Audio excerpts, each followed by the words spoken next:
Kalalaw guys, kargaan namin ng baka tsaka yung mga malalaking baboy.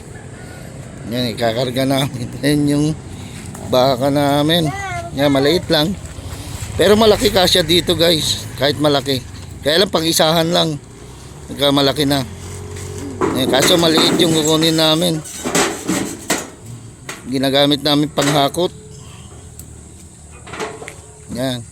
Isa sa mga gamit dito sa bayan ng Bangged, panghakot ng mga malalaking baka. O kaya ano, basta isa lang yung kaya niya pagka malaki. Kaya ganyan yung forma niya guys. Oh. Talagang pangbaka o kaya yung bula na ano, yung malaking baboy. Pwede dyan. Kahit kambing, pwede lahat yan. Yan, improvise. Gawang Bangged na sidecar. Kalalaw ang tawag namin dyan guys. Isa sa mga maraming klase ang kalalaw dito, pero ito panghakot talaga. Panghakot ng mga lalaking baboy, baka. Yan, kaya may ganyan siya sa harap. Kahit kabayo kaya nito guys. Yan, kaya may ganyan siya sa harap. Diyan tinatali yung ulo ng ano, yung hinakot namin, baboy, baka, kabayo. Yan, para hindi siya masyadong makaalis. Kalalaw. Yan, ganyan guys oh. Sidecar yan.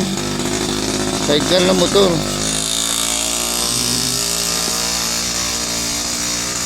Yan, ganyan siya. Medyo maluwang kasi maliit yung baka na kukunin namin. Yan. Tuloy natin pagdating namin dun sa ano, pagdating natin dun sa pag-deliveral namin.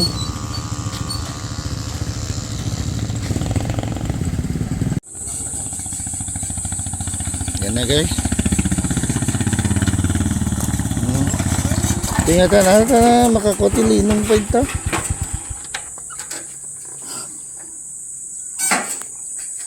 Okay. Ingkom di galot di tingnan na. Ang rama mo diyan. Kamto niyo. Jay. Malakat kabil ka to. Mukha ron. Ikat. Tumalaw kas lababo. Ay, kampay ti galot diyan na. Wan to. Amo mabalin ni kabil data ko hangata masugat ka dako. Di mo uning iruton. Tuloy tinga men tano kan ikat dyan wana. Kampala di bagina. Una yang arot. Daging kaano kamkamat kanto. Ape jay ko data talina nga data mati. Mati ko ni. Ha?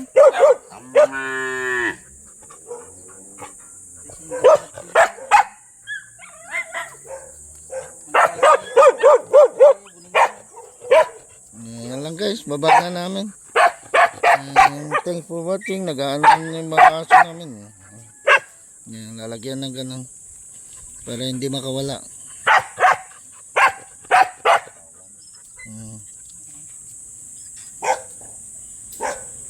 Yan lang. Yan, kalalaw. Kalalaw tawag sa amin. Thanks for watching guys. Isa sa mga panghakot namin dito sa bayan namin dito sa Bangged. Thanks for watching.